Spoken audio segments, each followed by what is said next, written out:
Здравейте, тук съм с Мартин Благоев веднага след успеха на Люлин Сити над южняците.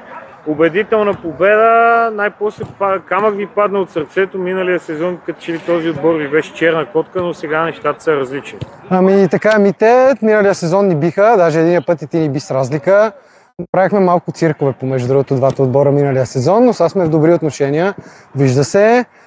Искам да поздравя отбора на южняците, много добър отбор са си сформирали за този сезон. Ние също имаме 2-3 нови попълнения и мисля, че нещата ще се получат и за двата отбора за напред. По-добрия вече си победи. По-добрия, този път бяхме по-добри, да, така да кажем. Кажи как се чувствате в отбора с нови сили? Вие сте единствен отбор, който вече втори пореден сезон го мъчи на 2 мача на уикенд. Как издържате, как успявате, как се подготвяте?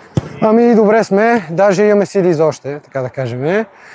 И ще видим, надяваме сега и следващия мач да си го вземеме и каквото стане за напред, да гониме челните места и в двете дивизии, то е ясно.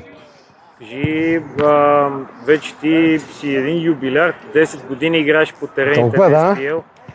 Кажи, каква е мотивацията ти да продължаваш да играеш не само в тази, като цяло футбол? Ами, не знам, може би да поддържам добра форма и да помагам на това старче Методи да взима победи, че иначе е зле положението. Липсват ли му?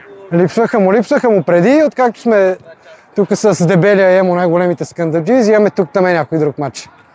Добре, и за финал, какво ще пожелаеш на всички приятели на SPL, за всички ваши фенове? Първо да пожелая на цялото ръководство, на всички отбори и на моите съотборници да сме живи и здрави, фейрплея да е на първо място и оттам нататък, каквото Савия покаже. Топ, благодаря ти.